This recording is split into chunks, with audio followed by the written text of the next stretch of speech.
Une nuit, deux signaux contraires ont émergé. Une incursion technologique fulgurante et une riposte née d'un pays que l'on disait vulnérable. Un paradoxe chiffré qui défiait toute prévision. Ce contraste brutal entre la portée des drones étrangers et la réaction immédiate venue du Burkina Faso a bouleversé les lectures classiques du rapport de force régional. Alors, que signifie réellement pour vous un tel basculement lorsque Ibrahim Traoré et même le récit Ibrahim Traoré Burkina Faso semblent redéfinir les lignes de puissance? Et surtout, que se passe-t-il lorsqu'un ciel longtemps surveillé cesse soudain d'obéir aux mêmes règles? Ce récit promet de dévoiler comment un épisode aérien présenté comme mineur a en réalité exposé les failles d'un système de surveillance mondial et révélé la montée en autonomie stratégique d'un État que beaucoup jugeaient encore périphérique. Le véritable bénéfice pour le lecteur tient en 10 mots. Comprendre comment une riposte locale peut renverser un rapport de force. En suivant la chronologie précise des décisions, des ajustements techniques et des signaux géopolitiques autour du Burkina Faso, vous verrez comment une action ponctuelle a pu se transformer en levier diplomatique, militaire et symbolique. Mais surtout, une question reste ouverte, et c'est votre micro-hook. Si un pays aux ressources limitées a pu réécrire l'équilibre du ciel sahélien, qu'est-ce que cela implique pour la stabilité régionale et pour les puissances qui pensent encore contrôler la dynamique du Sahel? Cette interrogation hante chaque étape de l'affaire, car elle redéfinit à la fois la vulnérabilité perçue, l'autonomie réelle et la manière dont les acteurs extérieurs devront désormais composer avec un territoire plus affirmé qu'on ne le croyait. Deux éléments sont apparus presque simultanément: la détection précoce d'une incursion aérienne inhabituelle et l'ajustement express des radars qui a permis d'atteindre une précision annoncée à 88%. Ce double constat a immédiatement révélé que l'épisode n'était pas un simple incident technique, mais un moment charnière où la réaction locale surpassait les attentes établies. Dès les premières minutes, l'analyse conduite par les ingénieurs burkinabés a transformé ce qui semblait n'être qu'une menace aérienne en un défi global adressé à l'ordre dominant. Le survol des drones étrangers ne pouvait plus être interprété comme une opération isolée. Il s'agissait d'un test de vulnérabilité, d'un geste de domination, d'un signal envoyé à un pays que l'on croyait encore incapable de calibrer sa propre défense. Pourtant, la réponse s'est structurée avec une cohérence rarement observée dans un contexte sahélien souvent décrit comme fragmenté. Les équipes locales ont étudié les trajectoires, recalibré les systèmes et renforcé la détection avancée sans aucun appui extérieur déclaré. Dans cette dynamique, Ibrahim Traoré s'est imposé comme la figure qui refusait de laisser l'incursion être réduite à une provocation passagère. Son interprétation de l'événement reposait sur un point simple: un espace aérien violé implique une souveraineté défiée. L'attaque n'était plus un épisode technique, mais l'expression d'un rapport de force géopolitique visant à rappeler la dépendance supposée des pays sahéliens. C'est précisément ce cadre que la riposte du Burkina Faso a renversé. Les jours suivants ont serti la compréhension de la séquence. Loin d'un simple geste militaire, la neutralisation des drones a marqué une rupture avec les récits où le Sahel n'était que théâtre d'opérations extérieures. La capacité d'abattre des appareils sophistiqués a démontré qu'une nation disposant de ressources limitées pouvait malgré tout adapter sa défense, défendre son ciel et reconfigurer la perception internationale. Le contexte large, fait d'ingérences persistantes, d'asymétries technologiques et d'attentes minimisées, a alors laissé place à une nouvelle lecture, celle d'un État capable de répondre, de s'ajuster et de surprendre. Dans cette séquence où chaque détail technique pesait lourd, un acteur central a émergé: l'équipe d'ingénieurs et d'analystes militaires qui a servi de fil conducteur pour comprendre l'évolution rapide de la situation.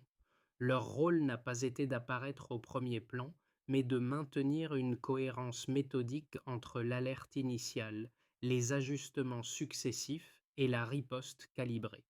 Grâce à eux, le passage d'un état de vulnérabilité apparente à une phase de contrôle assumée n'a pas été improvisé. Il s'est construit par étapes, en interprétant les signaux faibles puis en consolidant les réponses techniques dans un délai extrêmement court, en analysant les trajectoires anormales, en réorganisant la chaîne de détection et en affinant les protocoles d'identification. Ces équipes ont façonné la première couche de la contre-attaque. Leur action a produit un effet domino, une montée en précision, puis une montée en confiance qui a influencé la posture globale du pays. De simples anomalies radars sont devenues des points d'appui pour une riposte structurée, et cette progression a permis à l'armée de passer d'une posture défensive à une capacité d'action mesurée. Deux cas ont illustré cette dynamique. Le premier concernait la révision urgente d'un radar périphérique qui, recalibré en quelques heures, a permis de confirmer les altitudes critiques des appareils entrants. Le second reposait sur l'agrégation rapide des données issues de plusieurs stations, ce qui a offert une lecture cohérente du couloir aérien ciblé. Ces exemples montrent comment une coordination technique réussie peut influencer la décision stratégique dès les premières heures. Au final, la question essentielle tient en une phrase. Qui contrôle la première réaction contrôle souvent la suite. À ce moment précis, la première dynamique commence à se dessiner. L'incursion commence par un survol silencieux, identifiable uniquement par une série d'échos radars que les opérateurs jugent trop réguliers pour être fortuits. Aucun délai d'hésitation n'est toléré, car chaque seconde nourrit l'hypothèse d'une opération étrangère venue tester la perméabilité du ciel burkinabé. Ibrahim Traoré lit immédiatement les premiers rapports, comprenant que la menace n'est pas seulement aérienne mais politique, car un espace violet est un message adressé à ceux qu'on imagine incapables de réagir. Les ingénieurs, déjà mobilisés lors des jours précédents, réorganisent les filtres de détection pour transformer un simple signal en piste exploitable. Une nouvelle cartographie du couloir d'entrée apparaît alors, confirmant que l'incursion suit un schéma trop précis pour être accidentelle. Ensuite survient une montée d'intensité qui transforme la situation. La montée en intensité se produit lorsque les radars récemment recalibrés identifient clairement la position et l'altitude des drones. Les opérateurs transmettent des trajectoires mises à jour en temps réel, permettant à l'armée burkinabé de calculer des fenêtres d'interception. Ibrahim Traoré autorise une riposte immédiate, considérant que retarder l'action reviendrait à accepter une intrusion destinée à rappeler au Burkina Faso un statut de dépendance. Les systèmes de tir sont activés selon une séquence stricte fondée sur la précision obtenue grâce aux modifications locales, et chaque frappe vise un appareil différent pour éviter tout risque d'interprétation comme une simple coïncidence technique. Le premier drone est neutralisé à haute altitude, confirmant que la marge d'erreur réduite des nouveaux paramètres est opérationnelle. Le second tombe après une manœuvre similaire, prouvant que l'exploit initial n'était pas fortuit mais reproductible. À partir de là, les répercussions immédiates deviennent visibles. L'effet immédiat dépasse la dimension militaire, car la neutralisation successive des drones oblige les puissances extérieures à reconsidérer leur lecture de la région. Les analyses internationales s'interrogent sur la manière dont un pays à ressources limitées a pu atteindre une telle précision sans assistance déclarée, mais les défenseurs de l'autonomie burkinabé rappelle que les ajustements techniques ont été développés localement. Ibrahim Traoré insiste sur la dimension souveraine de la riposte, affirmant que protéger son ciel n'est pas un geste de défi gratuit, mais une exigence fondamentale lorsqu'une ingérence se manifeste sous forme d'intrusion aérienne. Les observateurs régionaux voient dans cette séquence un tournant, car elle démontre qu'un État sahélien peut calibrer sa défense et surprendre des acteurs disposant d'une technologie plus avancée. Avec le temps, ces effets s'étendent et révèlent une portée plus large. Les heures suivantes confirment que l'événement ne peut être isolé de son contexte géopolitique. Les discussions sur les responsabilités extérieures émergent, la Chamneas, certaines hypothèses évoquant une tentative de surveillance renforcée, d'autres, un test de vulnérabilité destiné à mesurer la capacité de réaction locale. Les analystes favorables à l'autonomie du Burkina Faso rejettent les théories attribuant l'exploit à une aide secrète, soulignant que la maîtrise technique est issue d'ajustements internes réalisés en urgence.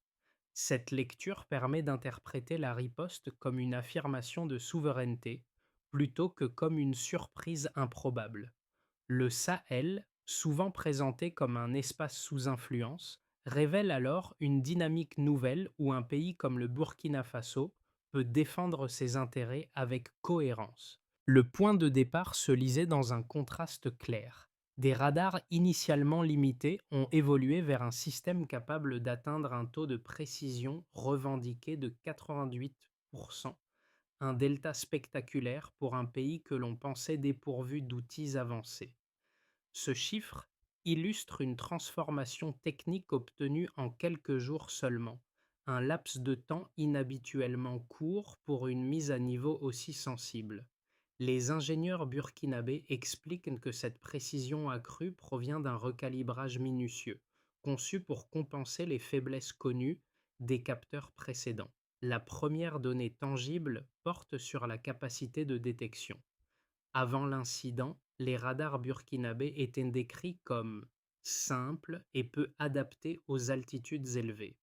Après modification, ils ont permis de suivre des appareils sophistiqués opérant au-dessus des seuils habituels de surveillance. Cette progression technique montre que la marge d'évolution locale était plus large que ce que supposaient les analyses extérieures. Le passage d'un équipement standard à une détection fine traduit une agilité organisationnelle qui reste rare dans la région.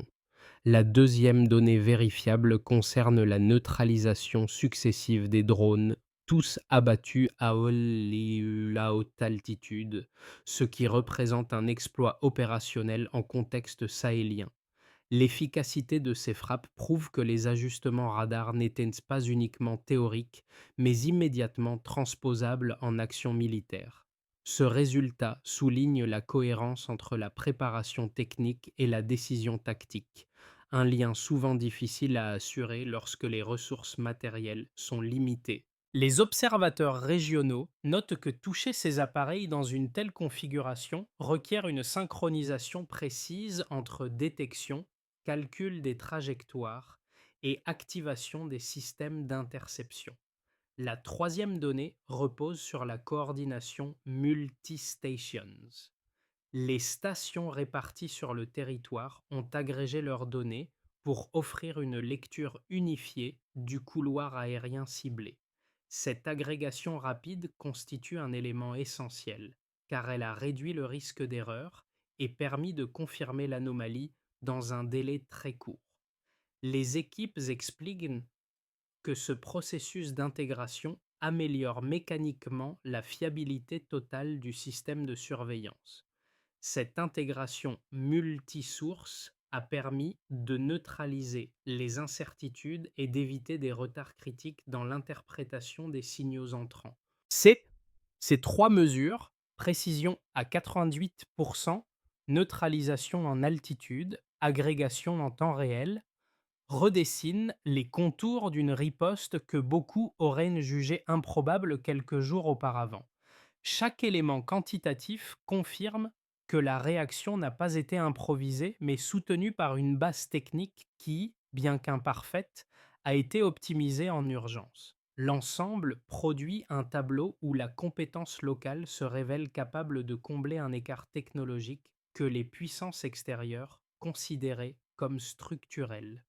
La portée réelle de ces chiffres dépassent leur dimension purement technique. Ils servent à établir qu'un pays perçu comme limité peut exploiter ses propres marges de progression et qu'une défense cohérente n'exige pas nécessairement des systèmes importés ou des partenariats massifs. Ils montrent aussi que la surveillance aérienne peut devenir un terrain de rééquilibrage stratégique dans un espace où la supériorité technologique semblait acquise aux acteurs extérieurs. Deux thèses majeures ont émergé lorsque l'incident aérien a été rendu public.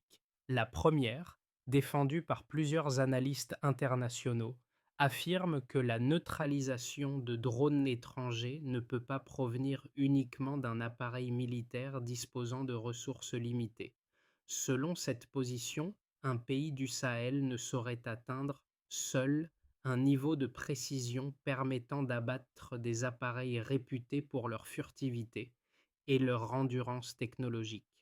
Les partisans de cette thèse invoquent la sophistication des systèmes de surveillance occidentaux et la difficulté pour un État modeste de développer soudainement une défense aérienne réactive, même après des ajustements d'urgence. À leurs yeux, une réussite aussi nette suggère nécessairement l'intervention discrète d'un acteur extérieur ou bien une défaillance matérielle des drones eux-mêmes.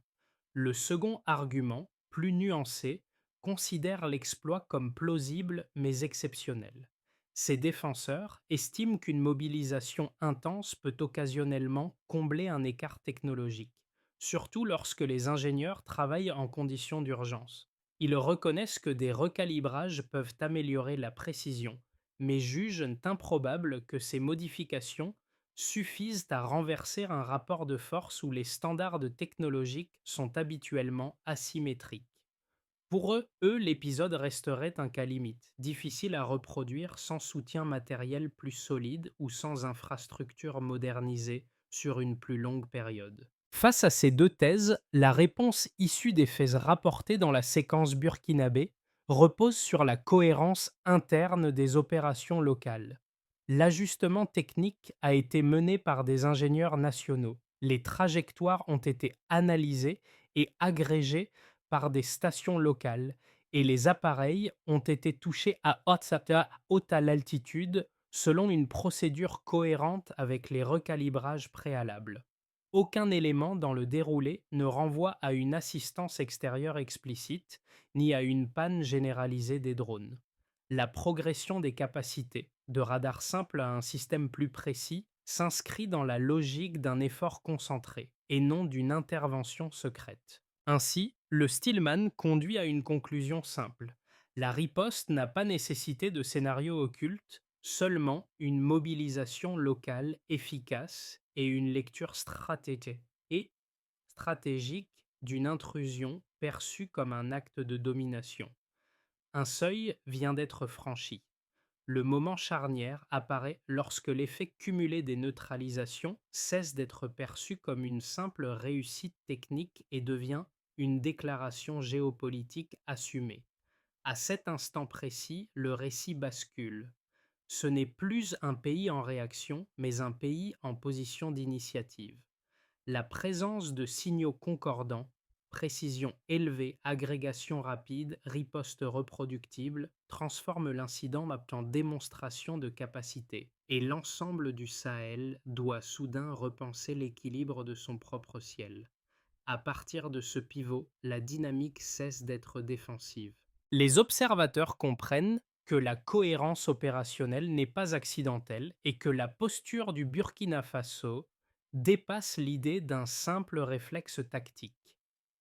Ibrahim Traoré, déjà associé à une vision de souveraineté affirmée, voit son rôle interprété comme celui d'un dirigeant capable de convertir une intrusion étrangère en preuve concrète d'autonomie stratégique. Ce révélateur modifie l'angle de lecture.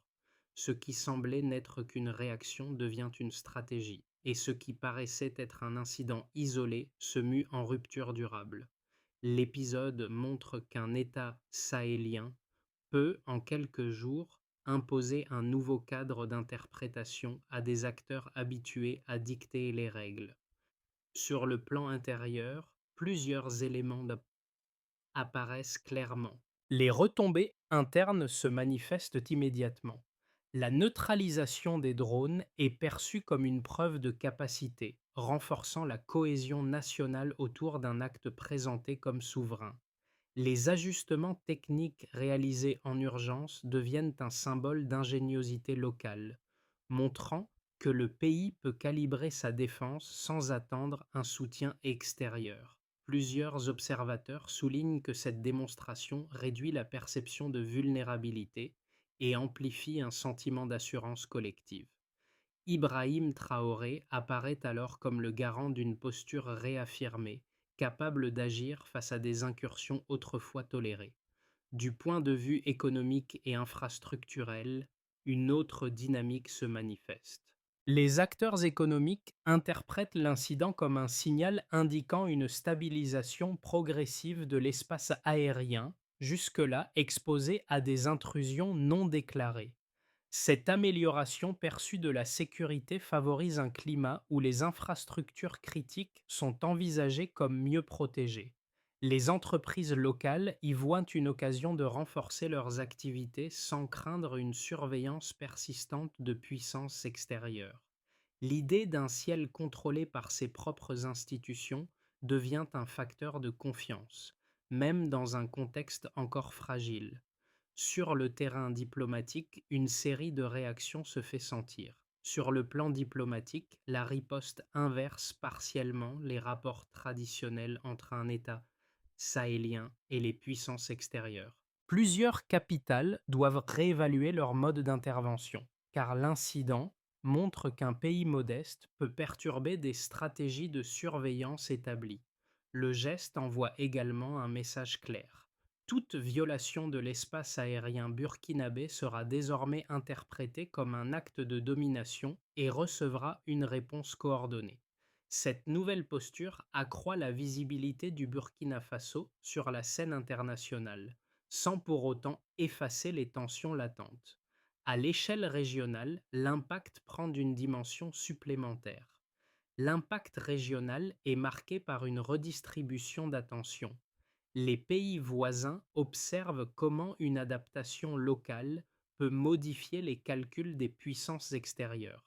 L'épisode démontre que les intrusions aériennes ne sont plus mécaniquement synonymes d'impuissance, mais peuvent déclencher des ripostes coordonnées si les États renforcent leurs capacités internes.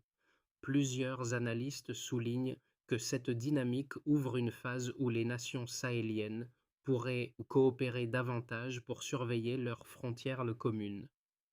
Pour le Sahel, longtemps perçu comme une zone sous influence extérieure, cet événement agit comme un rappel que l'initiative locale peut reconfigurer la perception globale du risque. Dans une perspective neutre, on peut envisager le scénario suivant. Dans une trajectoire intermédiaire, le Burkina Faso consoliderait progressivement les acquis techniques révélés lors de la neutralisation des drones. Les radars recalibrés resteraient opérationnels, permettant au pays de maintenir un niveau de détection suffisant pour dissuader de nouvelles intrusions. Les puissances extérieures réagiraient avec prudence, évitant toute escalade directe, mais imposant néanmoins une pression diplomatique accrue. Cette phase serait marquée par une recomposition lente des équilibres, où le pays continuerait à défendre son espace aérien tout en affrontant un isolement relatif. Les tensions resteraient contenues sans rupture majeure, mais sans diminution durable non plus. Dans une hypothèse plus favorable, une autre évolution est possible. Dans l'hypothèse la plus favorable, la démonstration technique servirait de catalyseur à une coopération renforcée entre pays sahéliens. Plusieurs États voisins chercheraient à coordonner leurs dispositifs de surveillance, créant un embryon de réseau régional destiné à mutualiser les informations et les capacités de réaction.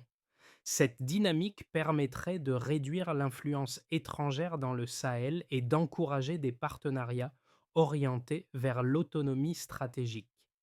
Le succès technique initial deviendrait une référence, incitant d'autres nations africaines à investir davantage dans leurs propres infrastructures de défense.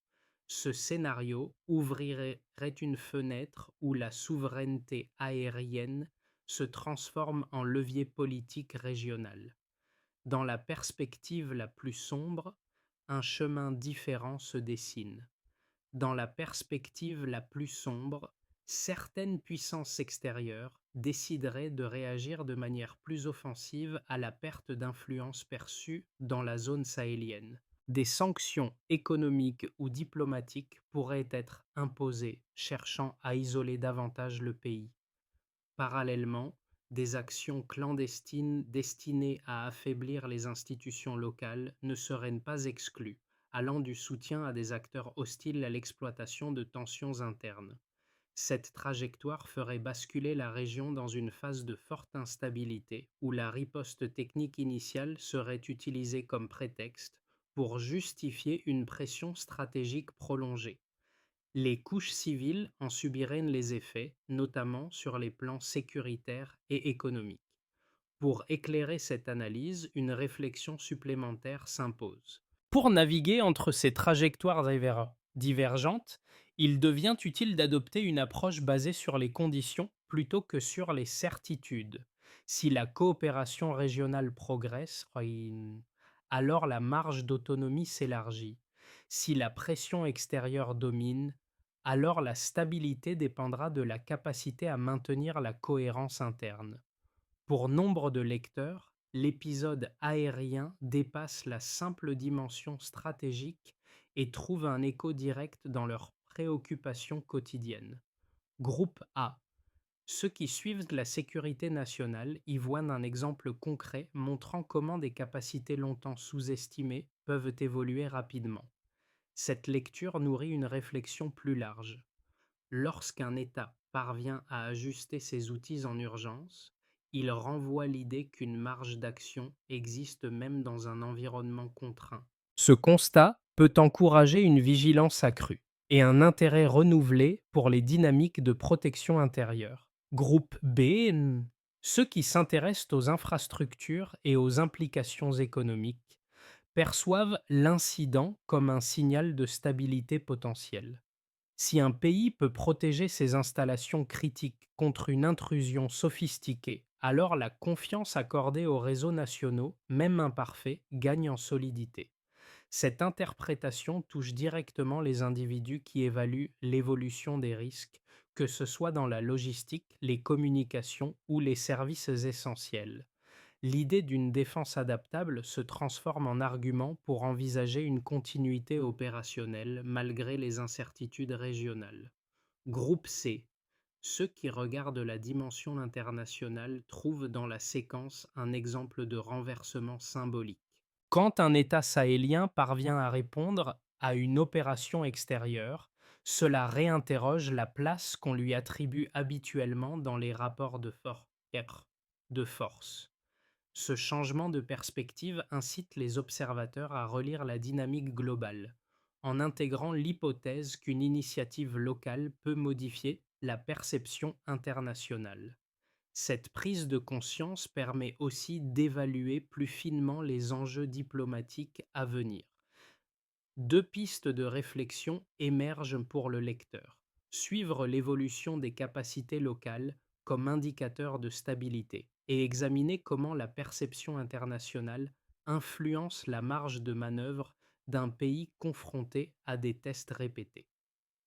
Pour transformer une riposte réussie en stratégie durable, plusieurs étapes mesurables peuvent être dégagées à partir de la séquence décrite. Chacune repose sur les éléments déjà démontrés dans l'incident, en s'appuyant autant sur les ajustements techniques que sur la dynamique géopolitique qui en a découlé.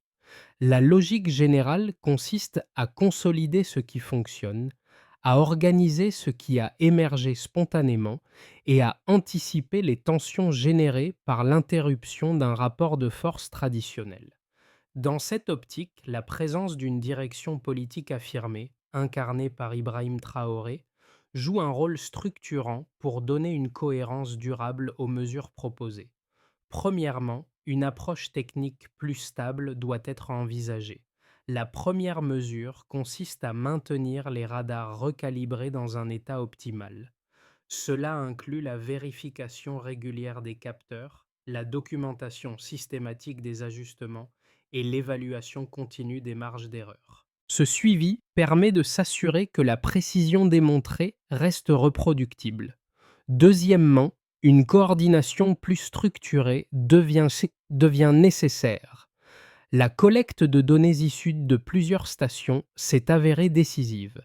La formalisation d'un protocole reliant ces stations renforce la rapidité d'agrégation et réduit les hésitations dans les premières minutes critiques. Une telle chaîne doit définir clairement les responsabilités et les temps de réaction attendus.